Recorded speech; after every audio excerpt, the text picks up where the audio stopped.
इस वीडियो में आप 3D में ये समझोगे कि अर्थ की ग्रेविटी 5 सेकंड्स के लिए पूरी तरह से खत्म हो जाए तो धरती का ऐसा हाल क्यों हो जाएगा। लेकिन पहले ये देखते हैं कि एक्चुअल में ग्रेविटी है क्या। आइंस्टाइन ने न्यूटन की एप्पल वाली थ्योरी जो हमने स्कूल में पढ़ी थी उसको गलत क्यों ठहराया और उन्होंने ऐसा क्यों कहा कि ग्रेविटेशन जैसा कोई भी फोर्स पूरे यूनिवर्स में एग्जिस्ट ही नहीं करता, ये तो बस एक इल्यूजन है। तो अब न्यूटन बाबा सही थे या आइंस्टाइन? अगर आइंस्टाइन सही थे तो क्या हमें स्कूल में गलत पढ़ाया गया है? और 3D में समझते हैं।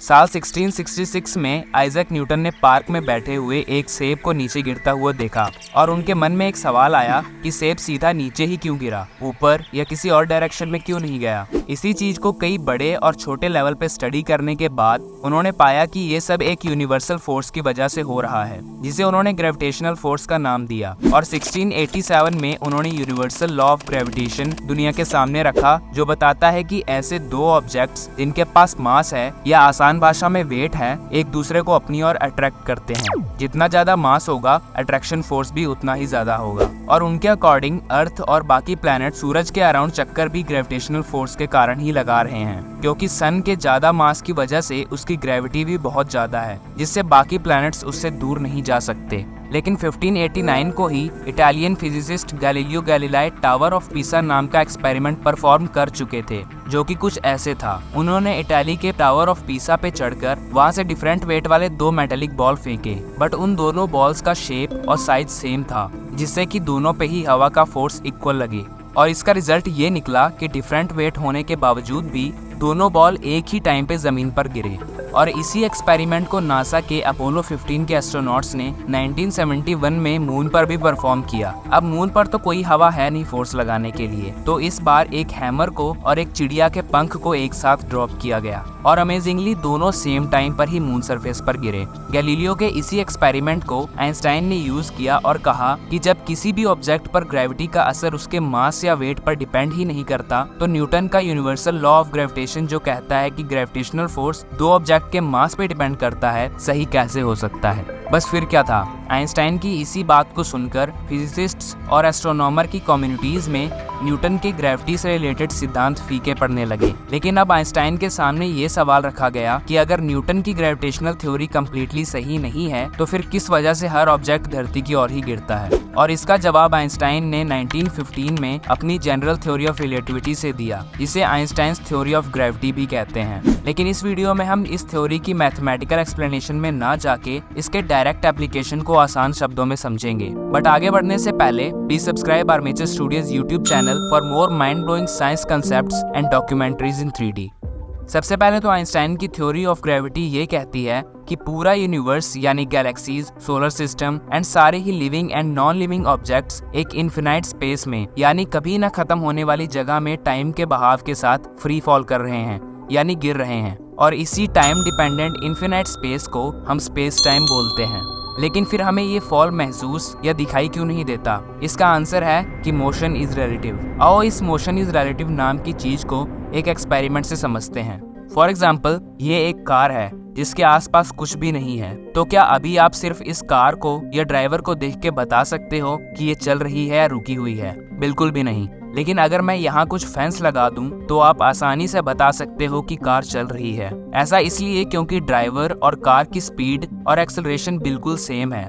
लेकिन मोशन का पता लगाने के लिए आपको कोई ऐसा रेफरेंस या कोई ऐसा ऑब्जेक्ट चाहिए ही होगा जिसकी स्पीड और एक्सेलरेशन अलग हो, जो कि इस केस में ये फेंस है, क्योंकि इसकी वेलोसिटी या स्पीड 0 है। इसका मतलब कि आपको एक ऑब्जेक्ट के मोशन का पता सिर्फ तभी चलेगा जब आप इसको किसी दूसरे ऑब्जेक्ट के मोशन के साथ रिलेट या कंपेयर करोगे। सो इसीलिए कहा गया कि मोशन इज रिलेटिव। अब क्योंकि अर्थ के आसपास जितने भी बड़े ऑब्जेक्ट्स हैं, जैसे कि मून, सन या कोई और प्लैनेट, सभी स्पेस टाइम में सेम स्पीड से फ्री फॉल कर रहे हैं और इसी वजह से हमें अर्थ या किसी अदर प्लैनेट का फ्री फॉल महसूस नहीं होता और हम एक दूसरे के लिए रुके हुए हैं। आगे बढ़ते हुए आइंस्टाइन की थ्योरी ऑफ ग्रेविटी ये कहती है कि जिस ऑब्जेक्ट का मास जितना ज्यादा होगा वो इस स्पेस टाइम को उतना ही ज्यादा कर्व कर देगी, यानी अपनी और बैंड कर देगी, जिसे स्पेस टाइम कर्वेचर भी कहते हैं। और सेम यही चीज हमारी अर्थ भी करती है, जिससे कि एक साइड से देखने पर स्पेस टाइम कुछ ऐसा नजर आएगा, जिससे कि ग्रेविटी नाम का इल्यूजन हमारे सामने आता है। आओ एक सिंपल एनिमेशन से समझते हैं। अब ये रही हमारी अर्थ और ये है एक एप्पल जिसे न्यूटन ने गिरते हुए देखा था। जैसा कि हमें पता है कि स्पेस टाइम में अर्थ और एप्पल दोनों ही फ्री फॉल कर रहे हैं, लेकिन हम इसे अर्थ पर रहकर महसूस नहीं कर सकते। तो इस एनिमेशन को और आसानी से समझने के लिए हम स्पेस टाइम में एक इमेजिनरी लाइन खींच लेते हैं जो कि फ्री फॉल नहीं कर रही है, यानी रुकी हुई है। तो अब अर्थ और एप्पल फ्री फॉल करते हुए मूव कर रहे हैं, लेकिन अर्थ का मास इतना ज्यादा है कि इसने अपने आसपास के स्पेस टाइम को बेंड कर दिया है। अब ये एप्पल तो फ्री फॉल में अपने सीधे रास्ते पर ही जा रहा है, लेकिन अर्थ के मास ने इसका रास्ता ही अपनी तरफ बेंड कर दिया है, जिससे कि एप्पल धरती की जमीन की तरफ अट्रैक्ट हो गया और हमें गिरता हुआ दिखाई दिया। 3D में देखने पर हमें पता चलेगा कि ये स्पेस टाइम कर्वेचर अर्थ के हर तरफ बन रहा है, जिससे दुनिया में कोई भी ऑब्जेक्ट कहीं से भी गिरे वो आएगा अर्थ के सरफेस की तरफ ही। और यहाँ साइंटिस्ट ने एक बहुत ही इंटरेस्टिंग थ्योरी ये भी बताई कि अगर कोई ऑब्जेक्ट धरती के एकदम सेंटर यानी कोर में चला जाए तो उस पर ग्रेविटी 0 हो जाएगी, क्योंकि अब स्पेस टाइम यानी उस ऑब्जेक्ट का रास्ता हर तरफ से अर्थ की तरफ ही कर्व्ड है। अब चूंकि ये स्पेस टाइम कर्वेचर मास पे डिपेंड करता है, तो हर एक प्लैनेट पर और हर एक स्टार यानी सूरज पर ग्रेविटी का पुल अलग अलग महसूस होता है। और जैसे कि हमारे सोलर सिस्टम में सबसे ज़्यादा मास सूरज का है, जिससे वो एक बड़ा स्पेस टाइम कर्वेचर क्रिएट करता है और सारे प्लैनेट्स को अपने अराउंड रखे हुए है, और सेम तरीके से मून भी अर्थ के अराउंड प्लेस्ड है। कुछ फिजिसिस्ट का मानना था कि ओशंस में पैदा होने वाली बड़ी लहरें मून की ग्रेविटी के कारण बनती हैं, लेकिन ऐसा नहीं है। ये लहरें भी स्पेस टाइम कर्वेचर का ही रिजल्ट हैं, क्योंकि सन के पास होने की वजह से अर्थ के इक्वेटर पर ये कर्वेचर कम है और पोल्स के पास ज्यादा है, और इसी ग्रेविटी के डिफरेंस और अर्थ के रोटेशन के चलते ओशन में लहरें यानी टाइड्स बनती हैं। इसे हम ऐसे भी समझ सकते हैं कि इक्वेटर पर अर्थ की ग्रेविटी सबसे कम है और पोल्स पे सबसे ज्यादा। इसी वजह से आपका वेट इक्वेटर पर कम होगा और पोल्स पर कंपैरेटिवली ज्यादा। और इसी वजह से ये भी कहा जाता है कि ब्लैक होल का मास बहुत ही ज्यादा होने की वजह से वो इतना बड़ा कर्वेचर फॉर्म कर रहा है कि वो हमारे सोलर सिस्टम को भी अपने अंदर खींच सकता है। ब्लैक होल की पूरी साइंस को हम 3D में किसी और वीडियो में समझेंगे। अब जब आपने ग्रेविटी के पीछे की अभी तक की सबसे सटीक रीजन को समझ लिया है, तो अब ये भी देख लेते हैं कि क्या हो अगर ये स्पेस टाइम कर्वेचर यानी ग्रेविटी 5 सेकंड्स के लिए अर्थ के आसपास से एकदम गायब ही हो जाए। तो सबसे पहले अर्थ का एटमॉस्फेयर, जो ग्रेविटी की वजह से अर्थ पे है, स्पेस की तरफ खींचने लग जाएगा। एटमॉस्फेयर ना होने से एयर प्रेशर भी खत्म हो जाएगा, जिससे हमारे बॉडी ऑर्गन्स फटने लग जाएंगे। ओशंस का सारा पानी और अर्थ पे प्रेजेंट सभी कुछ स्पेस की ओर जाने लग जाएगा। अर्थ का कोर एक्सपैंड हो जाएगा, जिससे वोल्केनोज फटने लगेंगे और कई अर्थक्वेक एक साथ आएंगे, और ये सब होगा सिर्फ 5 सेकंड्स में, जिससे धरती रहने लायक नहीं बचेगी।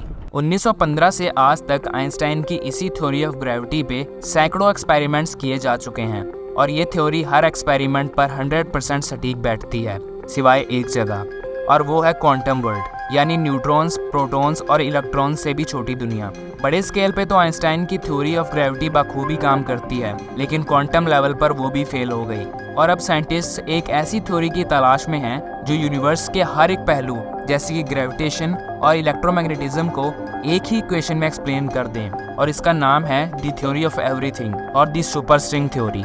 क्वांटम की दुनिया में आइंस्टाइन की जनरल थ्योरी ऑफ रिलेटिविटी तो फेल हो गई, लेकिन इस क्वांटम वर्ल्ड ने ह्यूमन डेवलपमेंट में बहुत ही बड़ा रोल प्ले किया, हमें न्यूक्लियर एनर्जी प्रोवाइड करा के। और न्यूक्लियर पावर प्लांट्स में न्यूक्लियर एनर्जी कैसे प्रोड्यूस होती है और इसको इलेक्ट्रिसिटी में कैसे कन्वर्ट किया जाता है, ये हम इसी चैनल पर नेक्स्ट वीडियो में 3D एनिमेशन की हेल्प से समझेंगे। Till then keep watching and keep sharing our major studios.